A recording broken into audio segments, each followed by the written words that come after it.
देखिए आपका आईपीसी चल रही थी भाई। और आईपीसी में आपका कुछ सामान्य बातें बताई जा रही थी। यानी कि भारतीय दंड संहिता पढ़ाया जा रहा था। अभी आपका धारा या सेक्शन से शुरू नहीं हुआ है। अभी आपका जो पहला पॉइंट पढ़ाया गया था, आपका अपराध के आवश्यक तत्व यानी कि एसेंशियल एलिमेंट ऑफ ऑफेंस। दूसरा हम जब जो बता रहे हैं वह क्रिमिनल मामलों के कुछ प्रिंसिपल हैं, अर्थात आपराधिक मामलों के कुछ नियम होते हैं, कुछ रूल होते हैं या कुछ प्रिंसिपल होते हैं। उन्हीं नियम कायदों को अभी बताया जा रहा है। और यहाँ से आपका प्री में भी पूछ रहा है वर्तमान में, और मेंस में भी पूछ रहा है। पहला फिर एक बार 2-3 मिनट दोहरा दिया जाए तब अगला बढ़ा जाए। पहला हमने बताया था प्रिजम्पशन ऑफ इनोसेंस अर्थात निर्दोषिता की उपधारणा। दूसरा हमने बताया आपका फ्री लीगल एड अर्थात निःशुल्क विधिक सहायता। तीसरा जो मैं बता चुका हूँ वह आपका वाइकेरियस लाइबिलिटी या प्रतिनिधिक दायित्व। चौथा आपका अनुच्छेद 20 से बताया गया था। 3 सिद्धांत उसमें समाहित हैं। पहला बताया गया था इसमें कि कार्योत्तर विधियों से संरक्षण यानी कि प्रोटेक्शन अगेंस्ट एक्स पोस्ट फैक्टोला, ये बताया गया। फिर आपका जो बताया गया वह दूसरा बताया गया था प्रोटेक्शन अगेंस्ट डबल जियोपार्डी यानी कि दोहरे दंड से संरक्षण। और तीसरा बताया गया था प्रोटेक्शन अगेंस्ट सेल्फ इनक्रिमिनेशन यानी कि आत्म अपराध रोपण से संरक्षण या आत्म अभिशंसन से संरक्षण। यानी कि अब तक 6 सिद्धांत मैं बता चुका हूँ। सातवां सिद्धांत आइए।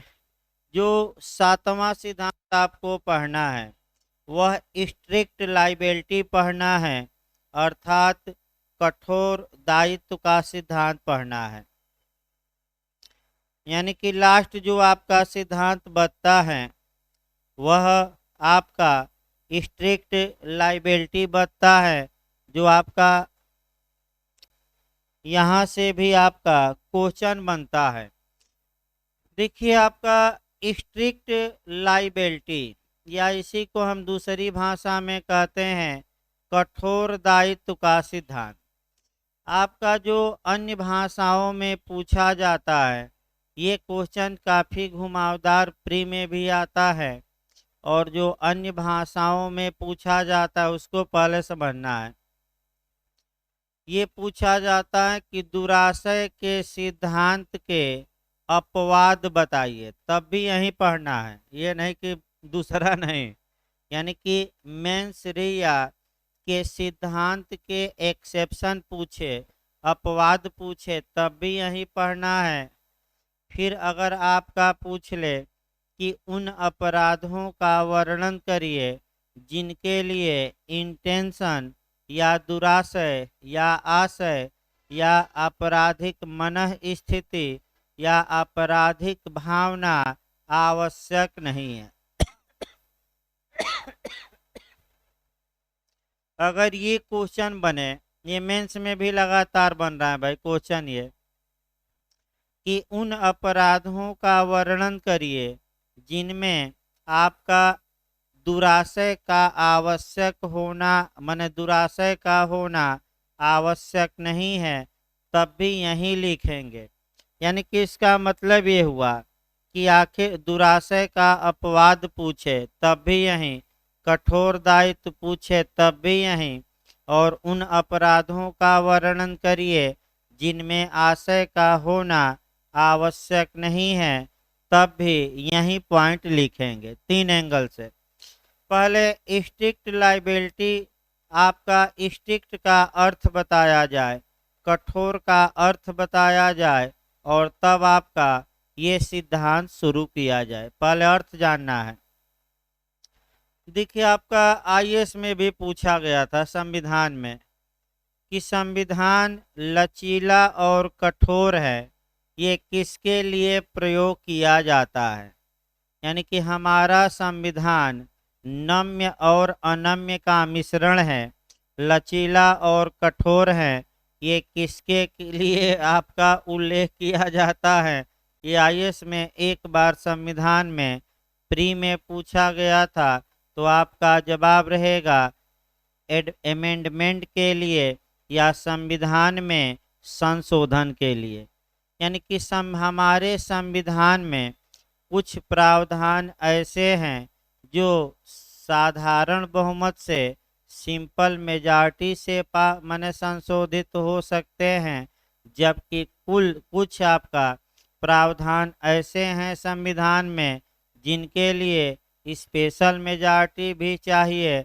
अतः जो आसानी से जो अनुच्छेद में संशोधन हो जाए उसके लिए लचीला शब्द का, नम्य शब्द का प्रयोग किया जाता है, और संविधान के जिन अनुच्छेदों में संशोधन करना थोड़ा कठिन हो, यानी कि स्पेशल मेजॉरिटी या विशेष बहुमत की आवश्यकता हो, उसके लिए हम कौन सा शब्द यूज करते हैं, कठोर या स्ट्रिक्ट या अनम्य और लचीला, ये भी कह सकते हैं। ये आईएएस में जीएस में आया है।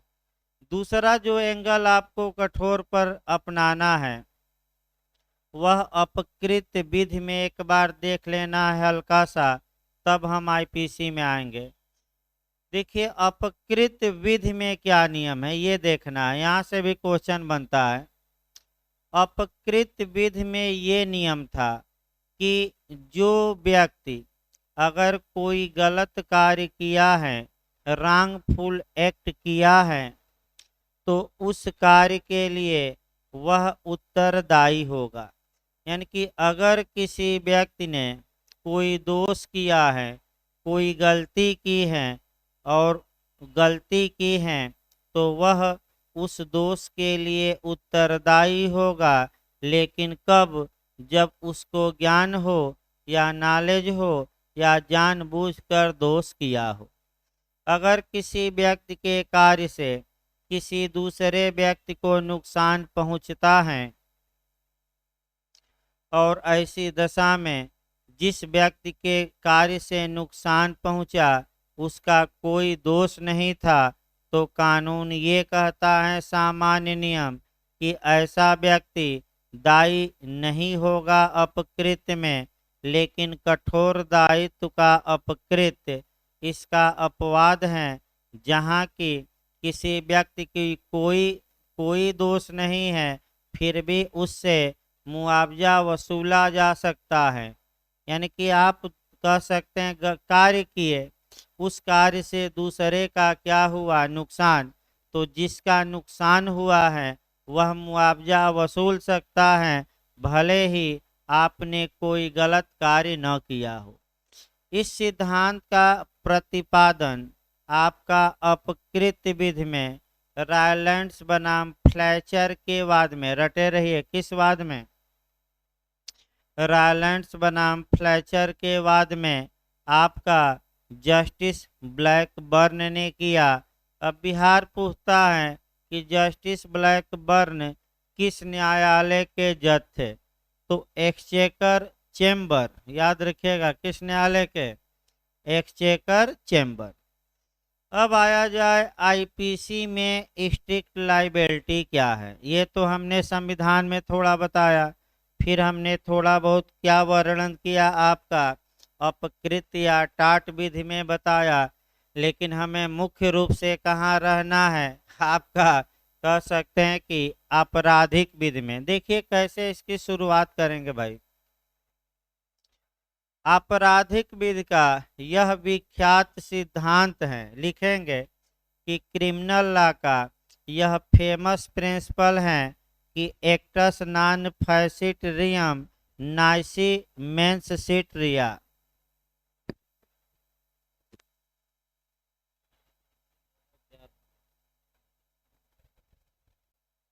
हेलो।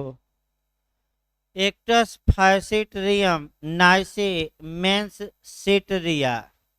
इसका हिंदी में अर्थ हुआ कि मात्र कार्य किसी व्यक्ति को दोषी नहीं बनाता जब तक कि उस कार्य को करने का उस व्यक्ति का इरादा न हो। अर्थात इसका मतलब ये हुआ कि अपराध के लिए दो तत्वों का होना आवश्यक है। और एक दिन और बताया गया था कि ये जो क्वेश्चन है प्री में भी आया था झारखंड एपीओ में, कि ऑफेंस के लिए किन दो तत्वों का होना आवश्यक है।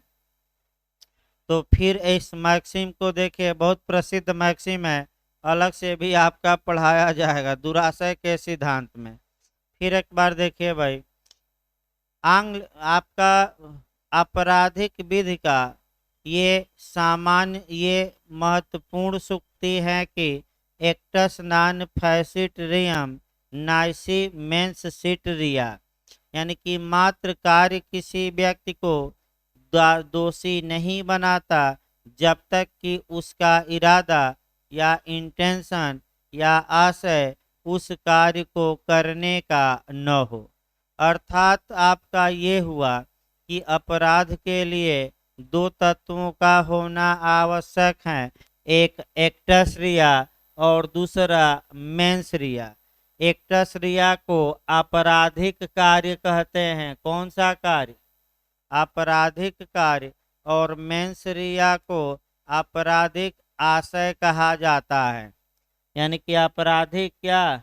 आशय। याद रखिए, यानी कि केवल कार्य दोषी नहीं बनाएगा जब तक कि उस कार्य को करने का उसका इरादा न हो, आशय न हो, यानी कि व्यक्ति का आशय न हो। अर्थात अपराध के लिए दो तत्वों का होना आवश्यक है। इसको इंग्लिश में फिर एक बार याद रखिए, आपराधिक कार्य को एक्टस रिया और आशय को हम क्या कहते हैं? मेंस रिया। रट्टा मार कर जाना है। लेकिन यह विधि का पूर्ण नियम नहीं है, यानी कि यह ला का एब्सोल्यूट रूल नहीं है। अर्थात यह विधि का पूर्ण नियम नहीं है।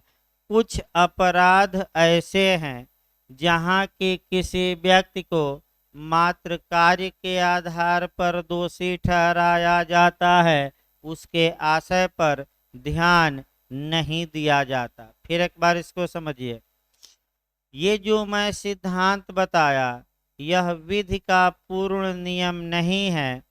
कुछ ऐसे एक्सेप्शन हैं जहाँ के किसी व्यक्ति को मात्र एक्टस रिया के लिए अर्थात आपराधिक कार्य के लिए दंडनीय किया जाता है, पनिश किया जाता है, सजा दिया जाता है। उसका आशय था कि नहीं, इस पर कोई विचार नहीं किया जाता। ऐसे ही अपराधों को कठोर दायित्व के अपराध कहते हैं, स्ट्रिक्ट लाइबिलिटी के अपराध कहते हैं, या ऐसे अपराध जिनमें दुराशय या आशय का होना आवश्यक नहीं है, या ऐसे ही अपराधों को मेंस रिया का एक्सेप्शन कहते हैं। तो अब याद रखिए, ये ऐसे अपराध जिसके लिए मात्र कार्य के आधार पर व्यक्ति सजा पाएगा, आपका मने आशय पर ध्यान नहीं दिया जाएगा, ऐसे अपराधों को क्या कहेंगे? तो ऐसे अपराध किस कैटेगरी में आएंगे? तो अच्छे से याद रखिएगा, स्ट्रिक्ट लाइबिलिटी के या कठोर दायित्व के। अब आपका जो प्री में भी पूछा गया, मेंस में भी, इसके बाद आपका लिखते समय सबसे पहले इंग्लैंड में दिखाएंगे। और इंग्लैंड में प्री में आ चुका है कि इंग्लैंड में कौन कौन से ऐसे अपराध हैं जिसमें जो कठोर दायित्व के हैं अर्थात आशय की आवश्यकता नहीं है। तो इंग्लैंड में 3 अपराध हैं और भारत में 5। मेंस में लिखते समय आपका इंग्लैंड वाला केवल 3 उल्लेख कर दीजिएगा और भारत में जब 5 लिखिएगा तो कम से कम 4-4, 5-5 लाइन उसकी व्याख्या भी करनी पड़ेगी, क्योंकि टिप्पणी में ही आएगा। तो फिर एक बार देखिए, इंग्लैंड में कितने ऐसे अपराध हैं जहां इंटेंशन की आवश्यकता ही नहीं है। तो 3 अपराध हैं। प्री में एक बार पूछा गया है, सतर्क रहना है। देखिए, हम पहले इंग्लैंड के 3 अपराध बताते हैं, यानी कि इंग्लैंड में 3 अपराध हैं। देखिए कह करके, पहला पब्लिक न्यूसेंस, यानी कि लोक उपताप। पहला जो अपराध है पब्लिक न्यूसेंस, यानी कि लोक उपताप का, या लोक अपदूषण का, लोक प्रदूषण कहिए, लोक अपकंटक कहिए, इसको हम भारत में ही बताएंगे। दूसरा क्रिमिनल लाइबिल। क्रिमिनल लाइबिल का मतलब आपराधिक अपलेख, यानी कि उल्टा सीधा क्या करना, किसी के बारे में पेपर में, सोशल मीडिया में छाप देना। और तीसरा है द कंटेम्प्ट ऑफ कोर्ट, यानी कि न्यायालय की अवमानना। फिर रटिए तो एक बार, इंग्लैंड में कितने अपराध कठोर दायित्व के अपराध हैं, यानी कि कौन कौन से अपराध हैं जिसमें इंटेंशन का होना, मेंस रिया का होना आवश्यक नहीं है। तो पहला पब्लिक न्यूसेंस, दूसरा क्रिमिनल लाइबिल, और तीसरा कंटेम्प्ट ऑफ कोर्ट। लेकिन भारत में 5 ऐसे प्रकार के अपराध हैं। प्री में निश्चित एक क्वेश्चन आता है, पांचों रट कर जाना है, ये नहीं कि आपका छोड़ देना है। भारत में 5 ऐसे अपराध हैं जहां की व्यक्ति मात्र कार्य के आधार पर दोषी होता है, आशय पर उसके ध्यान नहीं दिया जाता। पांचों अपराधों को थोड़ा थोड़ा डिटेल में देखना है। पांचों अपराधों की हम शुरुआत कर रहे हैं, और पहला ऑफेंस है किडनैपिंग, यानी कि व्यपहरण। आइए शुरू किया जाए भाई। भारत में 5 हैं और पांचों रट्टा मार कर जाइएगा, पांचों बता दें, तब 4-5 मॉडल प्री के लिए बताया जाए। लेकिन मेंस में लिखते समय मैं बता दूं, पांचों को 5-5 7-7 लाइन व्याख्या कर दीजिएगा। पहला हम भारत में बता रहे हैं किडनैपिंग या व्यपहरण।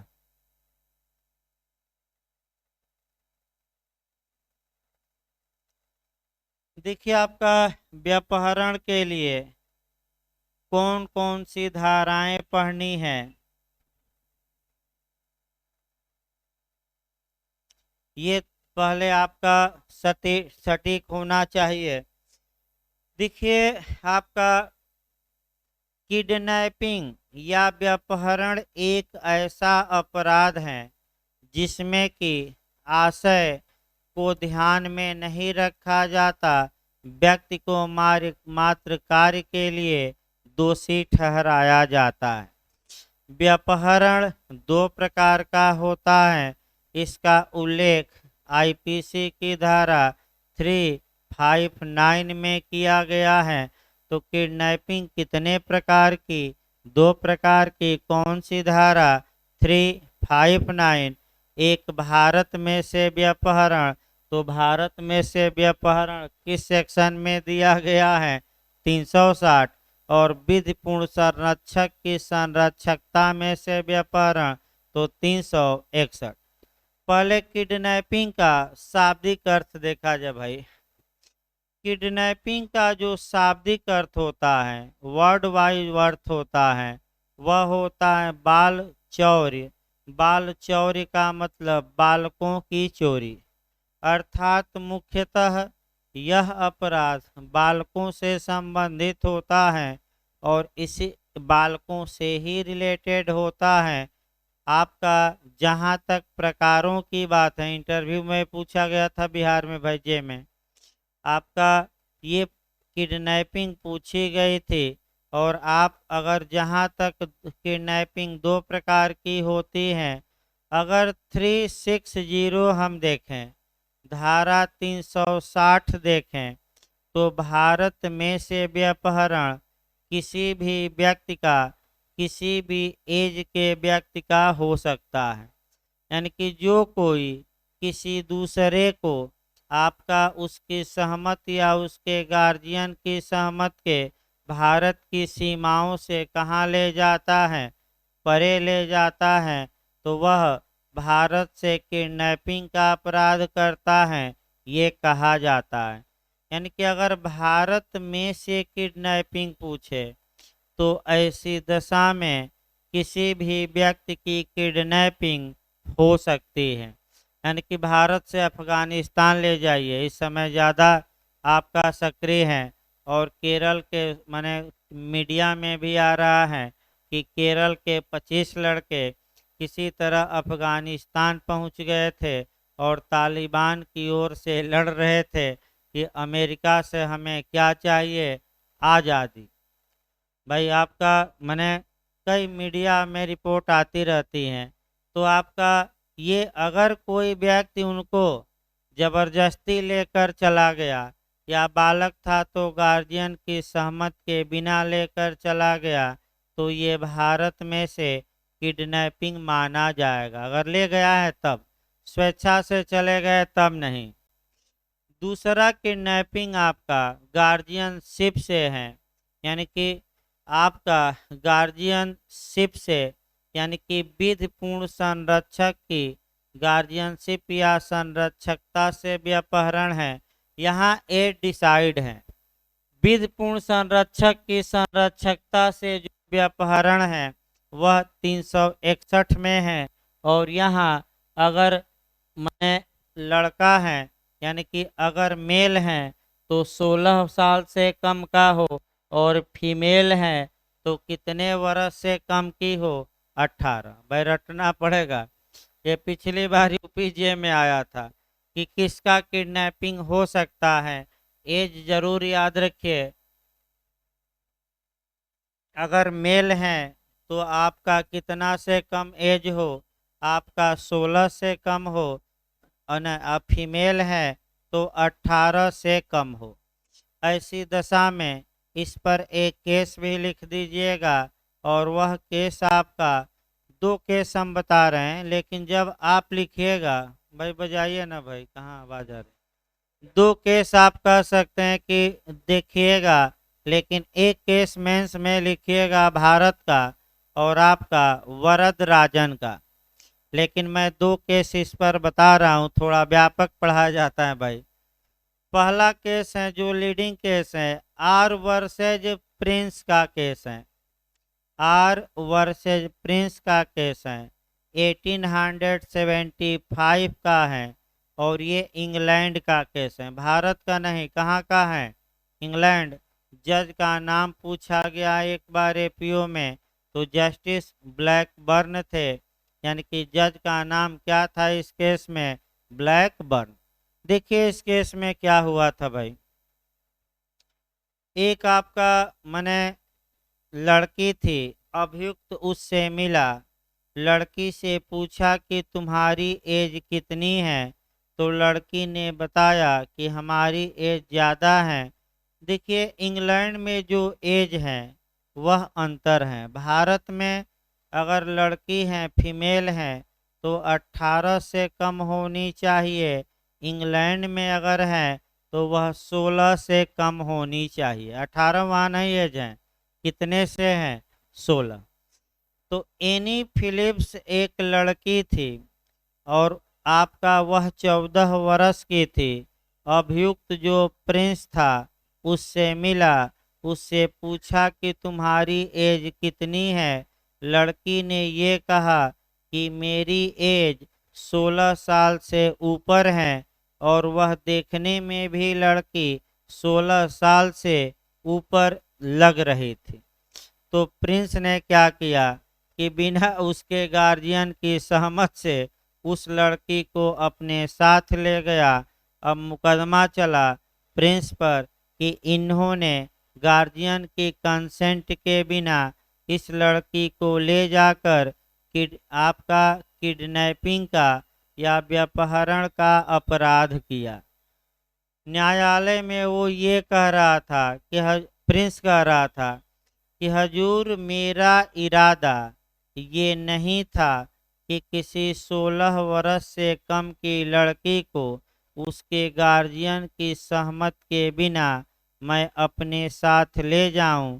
मैं तो इनसे पूछा भी था और इन्होंने कहा था कि मेरी एज 16 से क्या है, अधिक है।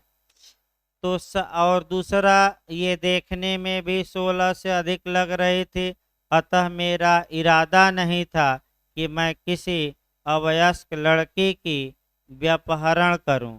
लेकिन न्यायालय ने प्रिंस के सारे तर्कों को मानने से इनकार कर दिया और ये कहा कि ये जो तुमने कार्य किया है, ये अपराध जो किया है, ये कठोर दायित्व में आता है, स्ट्रिक्ट लाइबिलिटी में आता है और व्यक्ति मात्र कार्य के लिए दोषी होगा, चाहे तुम्हारे मन में सद्भावना हो या दुर्भावना हो, उससे कोई मतलब नहीं। यानी कि आपका सद्भावना दुर्भावना से कोई मतलब नहीं, तुमने कार्य किया है तो तुम उसका फल भुगतोगे। यही बस एक लाइन। दूसरा जो आपका केस देखा जाता है, वरदराजन का केस काफ़ी आपका प्रसिद्ध है, जो यूपी एपीओजे में एक तो प्री में 10 लाइन बनाकर पूछ लेगा, जैसे बार काउंसिल ऑफ इंडिया में पूछा जाता है कि 10-10 लाइन का क्वेश्चन बनाएगा और पता लगा कि उसका सार एक लाइन में निकल जाएगा। मैंने इतना लंबा लंबा क्वेश्चन बनाया था इस बार कि लोग पढ़ ही ना पाए और उसका उत्तर बस एक ही लाइन में छुपा था, यानी कि आपका। तो उसी प्रकार यहाँ भी खूब लंबा चौड़ा उदाहरण बना देगा और एकदम 10 लाइन लिखेगा, लेकिन उसमें समझना एक ही लाइन है। देखिए भारत के उच्चतम न्यायालय ने क्या कहा। किडनैपिंग के मामले में भारत के उच्चतम न्यायालय ने यह कहा कि किडनैपिंग के मामले में अभियोजन को, प्रोसिक्यूशन को ये न्यायालय में प्रूफ करना पड़ेगा कि आपका लड़के ने लड़की को घर छोड़ने के लिए ब्रेन वॉश किया था। आजकल नया सब चल रहा है, ब्रेन वॉश किया था या उत्प्रेरित किया था या कुछ न कुछ सहयोग दिया था। अगर लड़की स्वतः अपने पिता का घर छोड़कर लड़के के पास आ गई हैं, तब उस लड़के ने किडनैपिंग का अपराध नहीं किया। अब देखिए कैसे आपका मॉडल बनता है भाई, सोशल मीडिया इत्यादि पर। देखिए एक लड़की थी 14 साल की, अपने पिता का घर छोड़कर स्टेशन पर आई। स्टेशन पर एक पुरुष ए मिलता है, वह उसे अपने घर ले जाता है और उसकी सम्मत से रिलेशन बनाता है। ए ने कौन सा अपराध किया? किडनैपिंग, आपका दुराचार, दोनों इनमें से कोई नहीं। तो किडनैपिंग नहीं किया, क्यों? क्योंकि उस लड़की ने अपने पिता का घर स्वेच्छा से पहले ही क्या कर दिया है? त्याग दिया है। लेकिन दुराचार जरूर किया, क्योंकि 18 ईयर से अगर कम की लड़की है तो उसकी सम्मति कोई मतलब नहीं रखती। ये 375 आईपीसी में है। तो दुराचार के लिए वो दोषी होगा, लेकिन आपका किडनैपिंग के लिए नहीं। क्यों? क्योंकि उसे वह जरा भी उस लड़की को घर छोड़ने के लिए उत्प्रेरित नहीं किया है। तो भाई आपका एक के जरूर लिखिएगा, कौन सा लिखते समय आर बनाम प्रिंस भले छोड़ दीजिएगा, वरदराजन का केस लिखना है। तो आप यानी कि कुल मिलाकर पहला ऐसा अपराध हमने बताया जिस अपराध में व्यक्ति मात्र कार्य के आधार पर दोषी होता है, उसके इरादे या इंटेंशन पर कोई ध्यान नहीं दिया जाता। तो ये पहला कठोर दायित्व का अपराध हुआ, या ऐसा अपराध जिसमें आशय का होना आवश्यक नहीं है। अब देखिए गलती कहाँ होती है, इसको भी भाई प्री का ही बता दिया जाए। गलती ये होती है कि देखिए आपका कहाँ से गलती होगी, इसको अलग से भले लिख लीजिए। निम्नलिखित में से किस अपराध के लिए आशय का होना आवश्यक नहीं है या आशय एक आवश्यक तत्व नहीं है, ये पूछा जाता है। उसमें आपका देता है एबडक्शन यानी कि अपहरण दे देगा, फिर आपका किडनैपिंग यानी कि व्यपहरण दे देगा, और दो और ऑप्शन रहेंगे। तो आपको सतर्क रहना है, इसमें क्या मार कर आना है, अपहरण नहीं बल्कि क्या, व्यपहरण। ये पहली गलती होगी। हाँ, अपहरण एक ऐसा अपराध है, ये पूछा भी गया था, जो अपहरण स्वतः अपराध नहीं है। अपहरण तभी अपराध होगा जब आईपीसी में दिए गए उद्देश्यों के लिए किया गया है, और अपहरण एक लगातार चलने वाला अपराध है, कंटिन्यू ऑफेंस है। तो कौन अनवरत अपराध है, तो अलग बात है कि अपहरण मारना है, व्यपहरण नहीं। लगातार चलने वाला अपराध कौन है, अपहरण। लेकिन किस अपराध में आशय का होना आवश्यक नहीं है, तो वह क्या मार कर आएंगे, व्यपहरण यानी कि किडनैपिंग। बिना इरादा के व्यक्ति दंड का क्या होगा, भागी। यह जरूर याद रखिए भाई, काफी आगे बताया जाएगा। अगला देखिए भाई, दूसरा जो आपका कठोर दायित्व का अपराध है वह बाइगेमी है। बाइगेमी का मतलब दुविवाह। अब इसको थोड़ा चला जाए भाई, यानी कि बाइगेमी एक ऐसा अपराध है, दुविवाह एक ऐसा अपराध है जहाँ की आपका व्यक्ति अगर दुविवाह किया है तो वह दंड का भागी होगा। उसके इरादे पर कोई ध्यान नहीं दिया जाएगा, क्योंकि ये अपराध स्ट्रिक्ट लाइबिलिटी में आता है।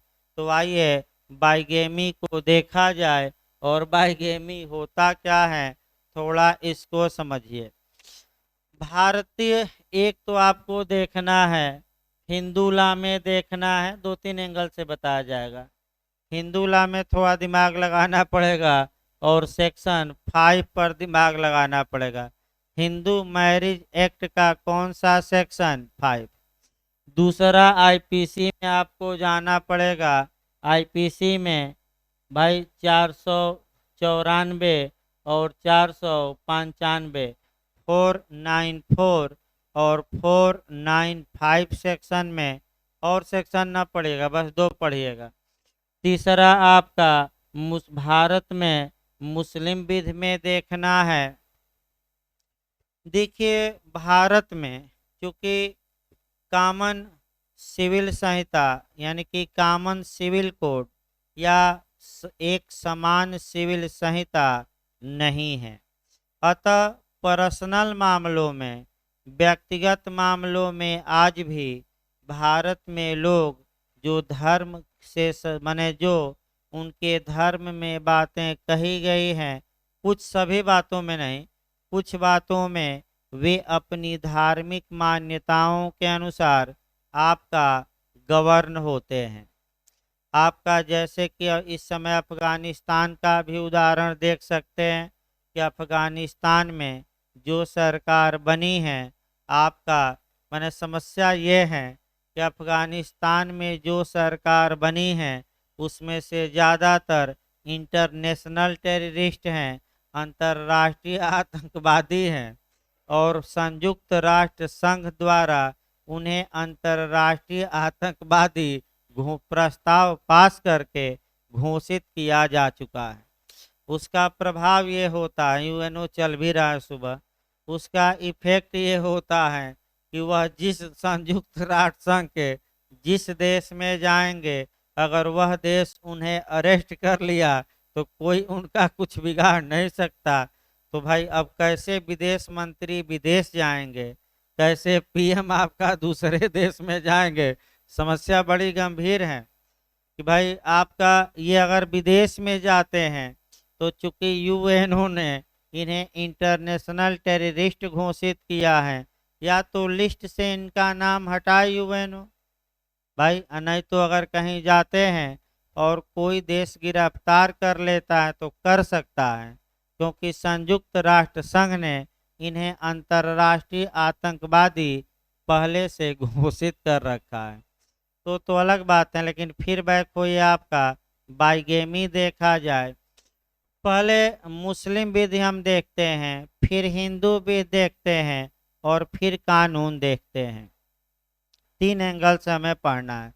मुस्लिम विधि के तहत आपका पैगंबर साहब के पूर्व, यानी कि आपका प्रॉफिट के पूर्व जो अरब समाज में नियम था, वह एक यह नियम था कि एक पुरुष अनगिनत स्त्रियों से विवाह कर सकता था। जब पैगंबर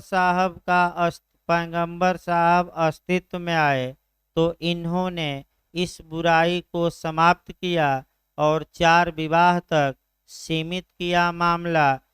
भाई 4 विवाह तक उस समय इसलिए सीमित किया गया कि उस समय लगातार युद्ध होते थे। युद्ध में ज़्यादातर पुरुष खेत होते थे, अर्थात मारे जाते थे। अब दिक्कत ये आती थी कि जो महिलाएं विधवा हो गई या उनके जो छोटे छोटे बच्चे हैं, उनकी परवरिश कौन करे। अतः पैगंबर साहब ने आपका इजाज़त दी, कड़ा नियम लगाकर, कि आप 1 से शादी करिए, 2 से, 3 से, लेकिन 4 पर बस करिए। लेकिन ये भी ध्यान रखिए कि आप 1 से अधिक करिए तो आप समता के नियम का क्या करिए, पालन। कठोर प्रतिबंधों के साथ। अब यह है कि जो लोग बस ये जानते हैं कि 4 विवाह, भाई 4 विवाह के पीछे क्या उस समय रीजन था और पैगंबर साहब ने क्या प्रतिबंध लगाया, वह ज़्यादा नहीं पढ़ते, बस 4 विवाह। वो भी प्रतिबंधों को भी पढ़िए जो उन्होंने प्रतिबंध लगाया है। तत्पश्चात यानी कि भारत में आज भी अगर कोई मुस्लिम पुरुष 4 स्त्रियों से विवाह करके एक साथ रखता है, विवाह तो अनगिनत कोई कर सकता है, उसमें कोई शक नहीं है, एक साथ आपका हम बता रहे हैं, तो वह किसी अपराध का दोषी नहीं होगा। लेकिन 5वां विवाह करेगा तो तुरंत आईपीसी की धारा 494 और 495 अप्लाई होगी और दंड का भागी होगा। 4 में नहीं होगा, 5वें में निश्चित तौर पे हो सकता है, क्योंकि बाइगेमी या दुविवाह नहीं लिखा गया 494 में। भाई पहली पति या पत्नी के जिंदा रहते हुए पुनः विवाह, और पुनः विवाह उसके व्यक्तिगत कानून के अनुसार क्या होना चाहिए, 0।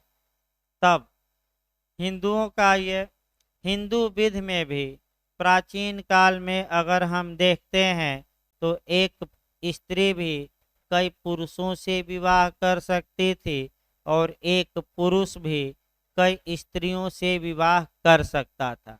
ये महाभारत रामायण देखिए, द्रौपदी देख लीजिए, 5 पुरुषों से विवाह की थी। लेकिन जब भारत आज़ाद हो गया तो संसद ने कानून बनाया, हिंदू मैरिज एक्ट 1955, और उसके सेक्शन 5 के तहत आपका बाइगेमी पर रोक लगा दी गई, यानी कि 1 से अधिक विवाहित पत्नियां रखने पर क्या लगा दी गई है, रोक। अगर कोई हिंदू या पुरुष या महिला ऐसी करती है या करता है तो वह आईपीसी की धारा 494 या 495 के तहत दंड का भागी होगा। तो तुरंत अब आ जाना है कौन सी धारा बाइगेमी के लिए, 494 और 495। अगर कोई व्यक्ति पूर्व विवाहित है, डाइवोर्स नहीं हुआ, उसकी पत्नी जिंदा है या पत्नी करती है तो पति जिंदा है, तो किस सेक्शन के तहत दंड का भागी होगा, 494। और वहीं शादी करता है छुपाकर, यानी कि आपका छुपा लेता है पहली शादी और दूसरे से विवाह करता है, तो कौन सी धारा अप्लाई होगी, 495। अब एक कम से कम उदाहरण भाई देखिए, तब कठोर दायित्व पर आना है, ध्यान से देखिए। ए बी में मैरिज हुआ है। इसी बीच ए क्या करता है कि सी से मैरिज कर लेता है, और जो ए और बी के बीच पहला मैरिज है वह अभी कायम है, वह डाइवोर्स नहीं हुआ है। ऐसी दशा में ए आपका आईपीसी की धारा 494 के तहत दंड का भागी होगा। और कितना दंड का भागी होगा? 7 ईयर्स का इम्प्रिजमेंट, यानी कि 7 वर्ष तक का कारावास। दूसरा नियम देखिए, यही उदाहरण में आपका ए बी से विवाहित है और सी से विवाह पुनः करता है। बी से अभी डाइवोर्स नहीं हुआ है और सी से ये बात छुपा लेता है, यानी किसी को बताता ही नहीं है कि हम पहले से विवाहित हैं। अतः ऐसी दशा में एक को जो सजा मिलेगी वह थोड़ा बहुत बढ़ेगी, क्योंकि एक तरह से फ्रॉड ही कर दिया। और सजा अब 495 धारा में कितना साल? 10 साल। इसका सामाजिक पहलू देखा जाए भाई, थोड़ा सामाजिक भी चला जाए। देखिए, एक एक्टर थे, एक्टर ज्यादा मर रहे हैं इस लॉकडाउन में, कोरोना काल में। तो एक एक्टर थी प्रत्युषा बनर्जी, सुने होंगे। आपका धारावाहिक आता था बालिका बधू, उसी में आपका बालिका बधू का रोल की थी।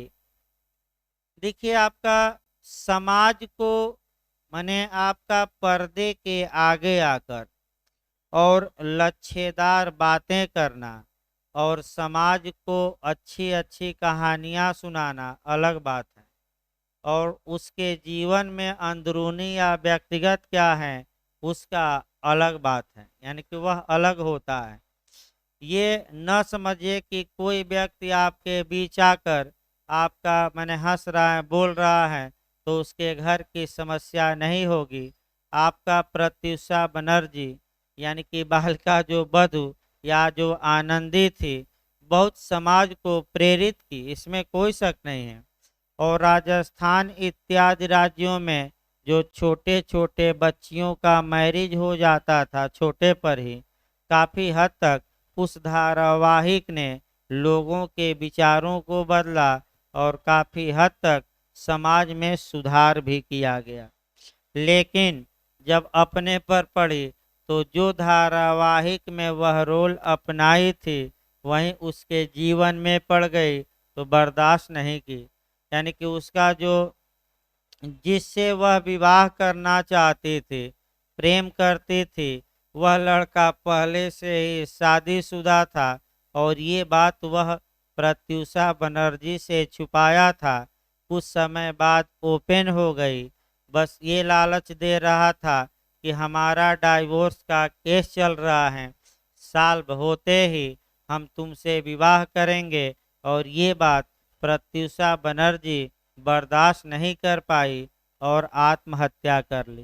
यानी कि जो लोग दूसरे को समझा रहे थे वहीं लोग आप माने जब अपने पर पड़ी तो क्या हुए, संभल नहीं पाए। तो दूसरे को समझाना अलग बात है, बहुत आनंद आता है समझाने में, गुड फील भी महसूस होता है, लेकिन वही जब अपने पर पड़ जाए तब पता लगता है कि कितना पानी है। तो अलग बात है भाई आपका। यानी कि बताने का मतलब ये रहा कि आपका बाइगेमी वर्तमान में दंडनीय है। अगर ए सी से दूसरा मैरिज करता है तो ऐसी दशा में ए मात्र कार्य के आधार पर दोषी होगा। ए का इरादे से कोई मतलब नहीं है, ए ने कार्य किया है तो दंड का क्या होगा? भागी। अब ये कहे कि हमारा इरादा नहीं था, ये नहीं था, ये कोई बचाव नहीं है। एक बचाव है आपका, वह है कि हमारी जो पहली पत्नी थी वह पिछले 7 वर्षों से लापता थी, उसके बारे में किसी ने कुछ नहीं सुना।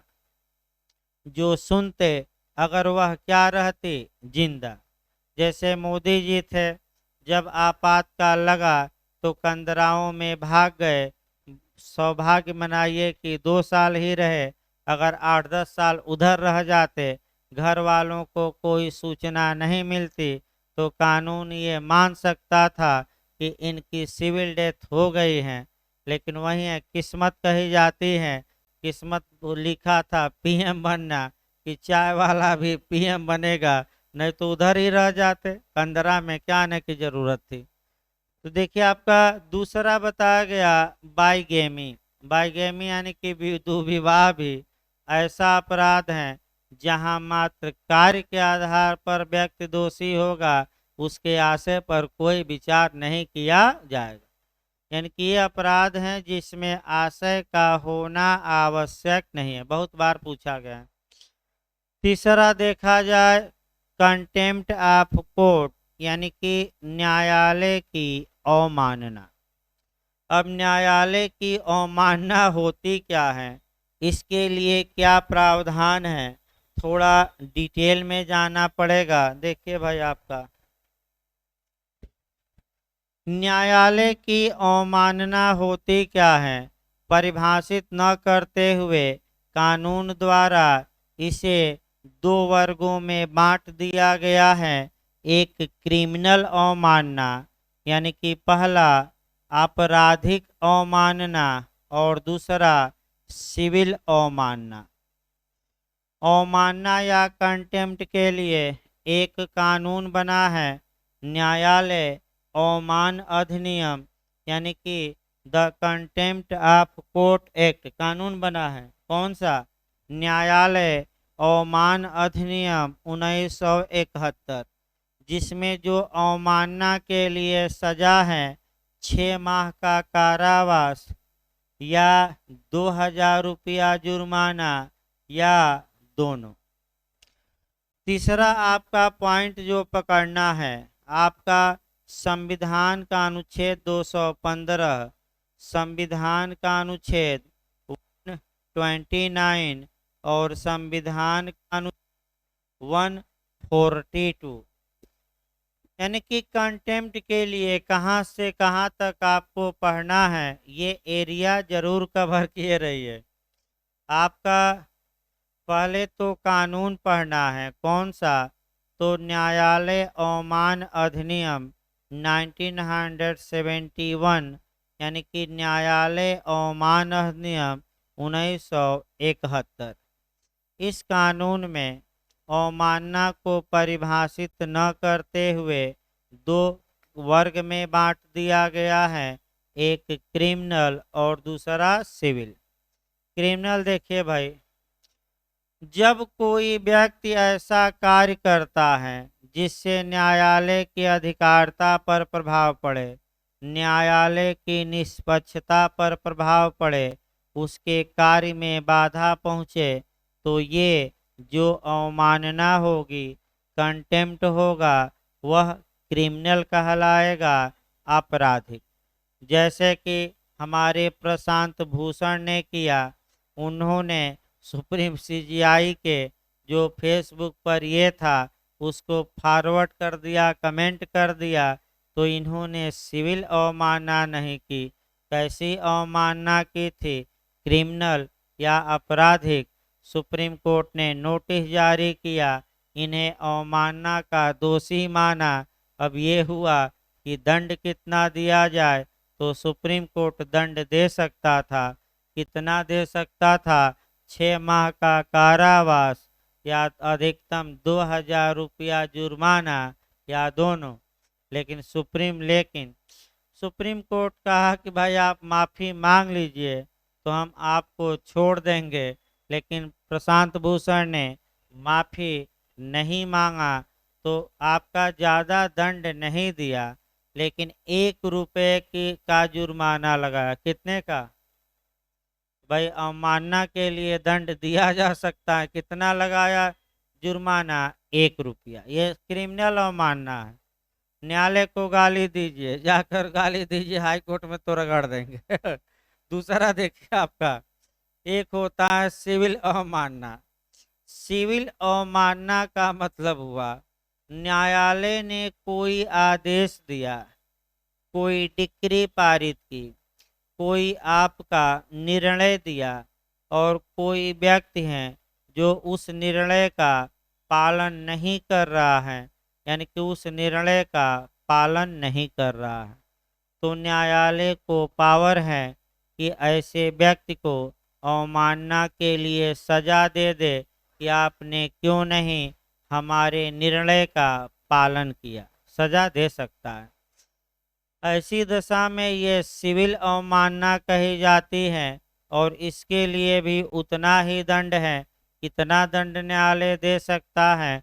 6 मास तक का कारावास या 2,000 रुपया जुर्माना या दोनों। अब चाहे जितना दे भाई, 6 मास से कम दे, 1 दिन का दे, केवल जुर्माना, उससे मतलब नहीं है। अधिकतम दंड की मात्रा बताई जा रही है। आइए सुप्रीम कोर्ट द्वारा पहले उच्च न्यायालय देखा जाए। उच्च न्यायालय किस अनुच्छेद के तहत अपने कंटेम्प्ट या अवमान के लिए दंड देता है? तो वह आर्टिकल है संविधान का अनुच्छेद 215। और इसी कारण से बड़े बड़े जो डीएम और सचिव हैं घबराते रहते हैं। अगर ये भय नहीं रहता तो न्यायालय का आदेश का कोई पालन नहीं करता, आज कोई नहीं करता। बस एक भय रहता है कि नहीं करेंगे तो हाई कोर्ट बुलाएगा और कहाँ भेज देगा? नैनी जेल। चाहे सचिव हो या डीएम हो या डीजीपी हो, उससे मतलब नहीं है, कोई बचा नहीं है कि न भेज दे। अभी तो कल परसों ही निकला था कि इतने डीएमओ को हाई कोर्टों ने कहाँ भेजा, पेपर में निकला था कि अवमानना में इतने डीएमओ को भेजा गया जेल। तो किसी को ये नहीं है, एसपी को, डीएम को, सबको क्या किया जा सकता है कंटेम्प्ट में कि आपने हमारे आदेश का पालन क्यों नहीं किया, बताइए, शो काज नोटिस। अब आइए हाई कोर्ट दे सकता है। उच्चतम न्यायालय जो अवमानना के लिए दंड देता है उसका प्रावधान संविधान के अनुच्छेद 129 में है। किस अनुच्छेद में? 129। और एक इनहेरेंट पावर है, अंतर्निहित शक्ति भी सुप्रीम कोर्ट को है और अवमानना के लिए दंड देने की, और वह इनहेरेंट पावर है आर्टिकल 142 में, यानी कि 142। सब मेंस में भी आ रहा है, पहले केवल प्री में आता था, लेकिन अब जो क्वेश्चन बन रहा है 142 अनुच्छेद पर पढ़ाया जाएगा। 142 जो बन रहा है प्री में तो बन ही रहा है, अब मेंस में भी शुरू कर दिया है। अब प्री में काफ़ी अच्छा क्वेश्चन बना था पिछली बार, जे में इनहेरेंट पावर है, रिजुडियरी पावर है, ये सब बना कर दिया था, तो उपर्युक्त तो क्या मार देंगे सभी। न्याय के लिए सुप्रीम कोर्ट कुछ भी कर सकता है। तो यहाँ एक उदाहरण बस बताना है। देखिए, सामान्य नियम ये है कि उच्चतम न्यायालय अवमानना के लिए अधिकतम 6 माह तक की सजा या 2,000 रुपया जुर्माना या दोनों का दंड दे सकता है। लेकिन आर्टिकल 142 इन सब से बाहर है और सुप्रीम कोर्ट चाहे तो 6 माह से अधिक भी जेल में रख सकता है। और इसका सबसे अच्छा उदाहरण जो सहारा कंपनी है और उसके मुखिया सुब्रत राय हैं, उससे अच्छा उदाहरण कोई नहीं मिलता। सहारा कंपनी देखिए क्या कर रही है कंपनी। सहारा कंपनी भी ज़्यादा लोगों का पैसा जमा करवाई है। जब आप पैसा मांगने जाइए तो एजेंट बताएगा कि बहुत अच्छी स्कीम आई है, आप ये करिए कि फिर से रिपीट कर दीजिए, जमा कर दीजिए और कागज़ भर दीजिए। अब 6 साल नहीं, 4 साल में ही पैसा क्या होगा? 2 गुना। 20 साल 15 साल से यही सहारा कंपनी कर रही है, अब पैसा किसी को जल्दी नहीं दे रही है। एजेंट कह रहे हैं कि इतने विमान हैं, इतनी प्रॉपर्टी हैं, विदेशों में होटल हैं, भागेंगे थोड़े सुब्रत राय लेकर विजय माल्या की तरह, बस आप रिपीट पर क्या करते जाइए, रिपीट। अब मर जाएंगे तो आपके घर वालों को मिलेगा, दे नहीं रही हैं। तो सुप्रीम कोर्ट ने कहा कि भाई आपका 22,000 करोड़ रुपया देना था, निवेशकों का लिए थे ये। सुप्रीम कोर्ट ने सहारा के प्रमुख से कहा कि वापस करिए, डेट दिया, वापस नहीं किए। तत्पश्चात आपका इनको तिहाड़ जेल भेज दिया। अब 6 माह बीत गया, फिर कपिल सिब्बल जानते हैं कि कितना सक्रिय रहते हैं भाई। कपिल सिब्बल पहुंचे सुप्रीम कोर्ट और कहे कि हजूर 6 माह बीत गया है, अब तो सुब्रत राय को छोड़ दीजिए, अब कैसे रखेंगे आप। तो सुप्रीम कोर्ट ने एक अनुच्छेद का सहारा लिया कि 142 के तहत हमें इनहेरेंट पावर है, जब तक ये पैसा नहीं जमा करेगा तब तक हम इसे छोड़ेंगे नहीं।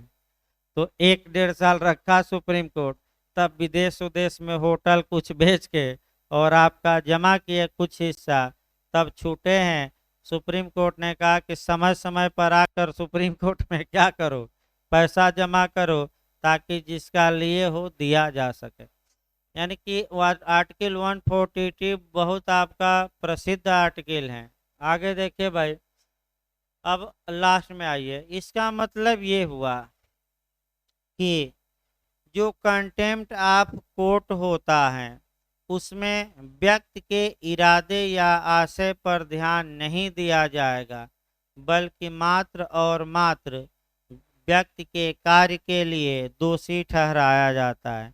आपका इरादा था कि नहीं था, आपका इससे कोई मतलब नहीं है। एक और उदाहरण बता दिया जाए, बहुत प्रसिद्ध उदाहरण है।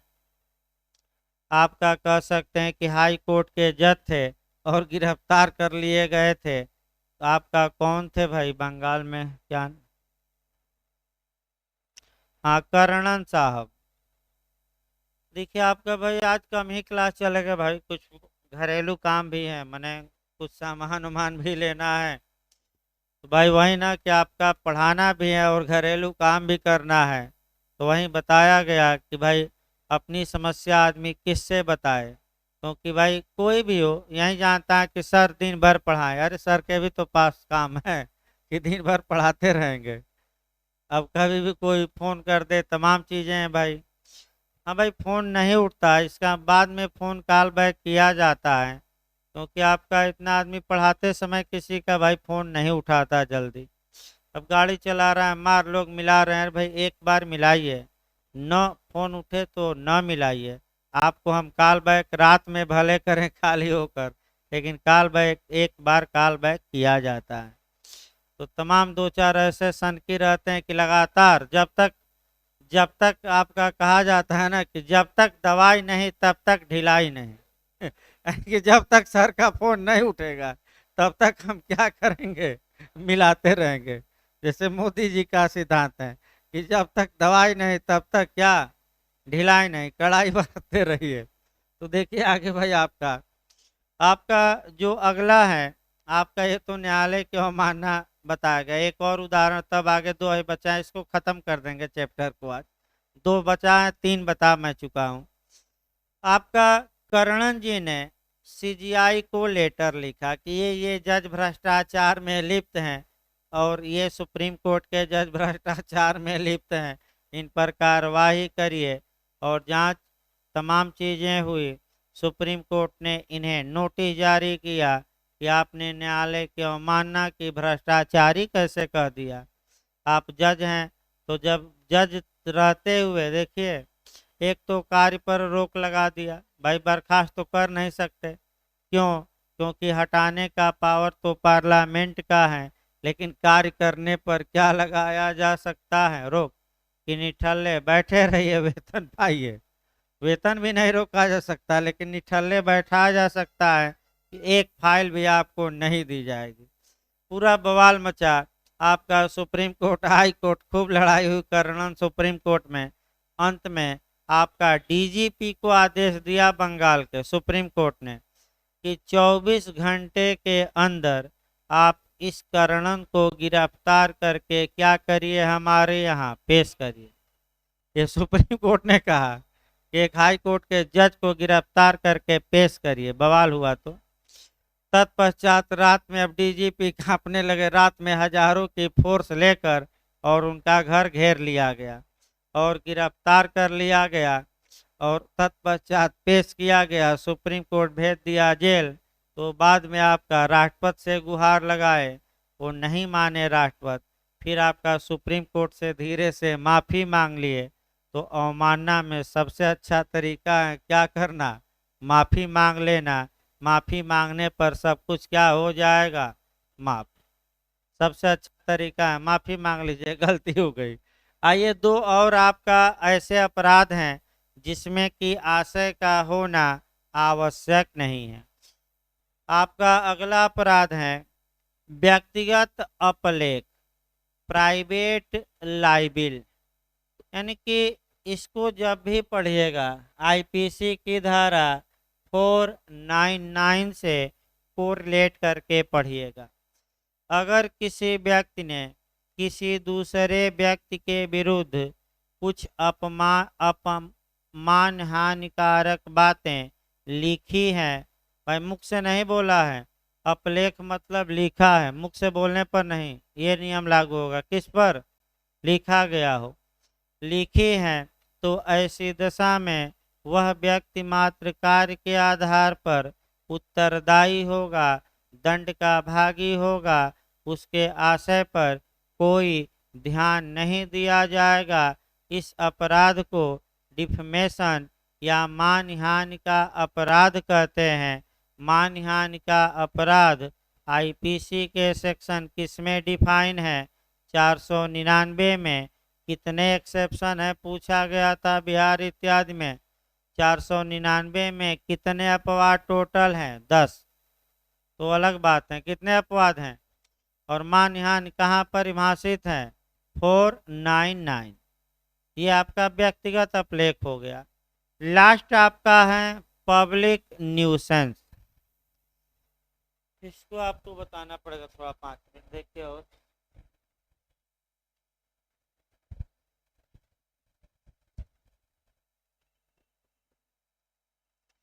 लोक उपताप, इसको कहते हैं पब्लिक न्यूसेंस। इसको जब भी पढ़िएगा तो संविधान के अनुच्छेद 21 को जोड़कर पढ़िएगा। सीआरपीसी 133 से लेकर और 148 तक पढ़िएगा सीआरपीसी में आपका। फिर आपका आईपीसी में पढ़ना पड़ेगा, बहुत एरिया ज़्यादा है इसकी। 268 से लेकर 291 तक आईपीसी में पढ़ना है। सीपीसी में जो आप पढ़ेंगे 91 पढ़ेंगे। अब ये जेस में बना था भाई 92। फिर आपका टाट में थोड़ा देखना है। देखिए इसको उतना लंबा नहीं खींचेंगे क्योंकि आपका 133 है भाई, 133 है भाई, 133। देखिए आपका पब्लिक न्यूसेंस होता क्या है, पहले ये समझिए।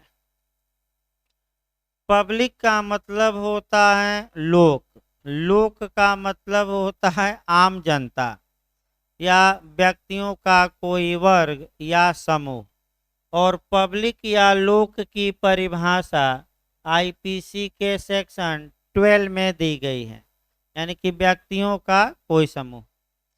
और उपताप या न्यूसेंस का मतलब होता है व्यक्तियों के किसी वर्ग या समूह को, यानी कि ज़्यादा लोगों को या तो क्षोभ हुआ हो या शारीरिक नुकसान हुआ हो या उन्हें कष्ट हो रहा हो, उन्हें असुविधा हो रही हो, उनके स्वास्थ्य पर बुरा प्रभाव पड़ रहा हो, यानी कि किसी व्यक्ति ने ऐसा कार्य किया है जिससे जनता के स्वास्थ्य पर, सुविधा पर, आपका शरीर पर इत्यादि, उसके कह सकते हैं कि इत्यादि पर बुरा प्रभाव पड़ता है, कुशलता क्षेम पर भी बुरा प्रभाव पड़ रहा है, एक व्यक्ति पर नहीं बल्कि किस पर, आम जनता पर, तो उसी को पब्लिक न्यूसेंस कहा जाता है।